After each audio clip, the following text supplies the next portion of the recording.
Voici un aperçu de cette première série du balado L'Axe de croissance, enregistré dans le cadre des rendez-vous Sécurité-Défense, présenté par Expansion PME, propulsé par Axe Montérégie. Justin Massy, professeur en sciences politiques de l'UQAM. Utiliser les nouveaux services du gouvernement fédéral qui viennent de mettre en place. La BDC, c'est 4 milliards de dollars pour être plus proche des entreprises, pour les aider à percer le marché et d'exportation notamment. Il y a beaucoup d'initiatives comme ça, des fonds spécifiquement dédiés aux PME. Donc, de regarder c'est quoi les programmes fédéraux spécifiques qui touchent votre entreprise. Si c'est dans l'innovation, c'est Borealis, c'est le programme IDEAS notamment. Et de regarder comment, et parler avec ces points de contact-là pour voir comment je peux m'intégrer dans cette chaîne d'approvisionnement-là.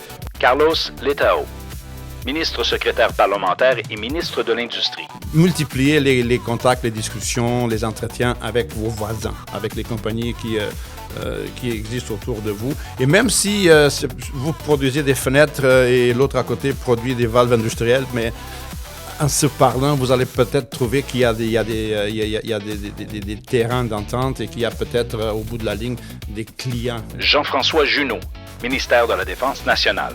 Je vais tricher un peu puis je vais dire deux choses. Comprendre les besoins de la défense et comprendre les outils qui existent pour appuyer les PME à faire affaire avec la défense. Éric Sauvé, président d'Innovigo. C'est pas d'amener une technologie, c'est-à-dire j'amène quelque chose qui répond à ce besoin-là, puis éventuellement, je t'expliquerai comment elle va fonctionner.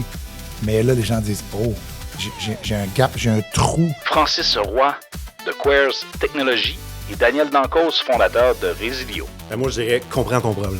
Si tu dis, moi, je vais aller régler ce problème-là, avant de travailler à le régler, va valider que ce problème-là mérite d'être réglé. Parce que c'est pas tous les problèmes qui méritent d'être réglés. La preuve, ma femme est encore avec moi. Mais c'est important que le problème ait une valeur. Puis, tu sais, souvent, on va s'emballer sur une piste de solution ou sur un rêve d'une solution qu'on a.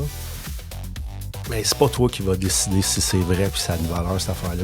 Vas-y, va valider que ton problème existe pour vrai et qu'il mérite d'être réglé avant de travailler sur autre chose. C'est bon. Daniel? Patience. Patience et d'être capable de lire l'organisation.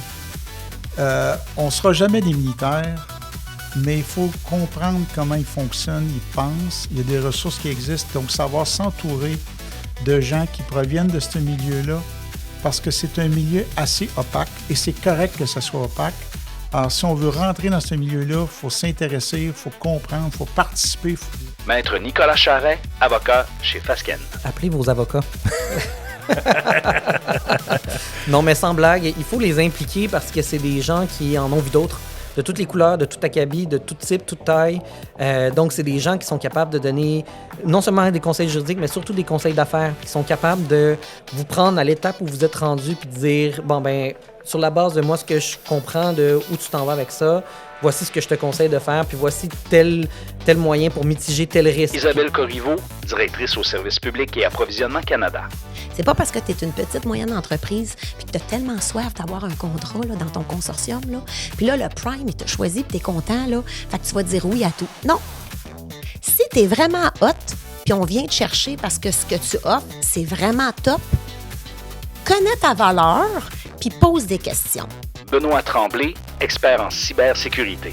Si ça n'a jamais été fait, une analyse de corps ou gap assessment, là, selon où vous allez, là, un audit aussi, tout ça, c'est le même nom. Pourquoi? Ça va vous donner une évaluation de votre structure actuelle. Et quand je parle d'audit, pas un truc technique qui vous sort 2-3 défaillances sur le réseau. Il faut que ça couvre l'aspect infrastructure, mais on veut aussi savoir c'est quoi le niveau de maturité du staff, c'est quoi les budgets alloués, c'est quoi la documentation, c'est quoi les politiques qui sont en place. Je ne veux pas juste savoir qu'est-ce qu'il y a sur l'ordinateur. Pour en apprendre davantage, vous pouvez écouter la série complète disponible sur le site expansionpme.org ou sur votre plateforme d'écoute préférée en recherchant l'Axe de croissance. Bonne écoute!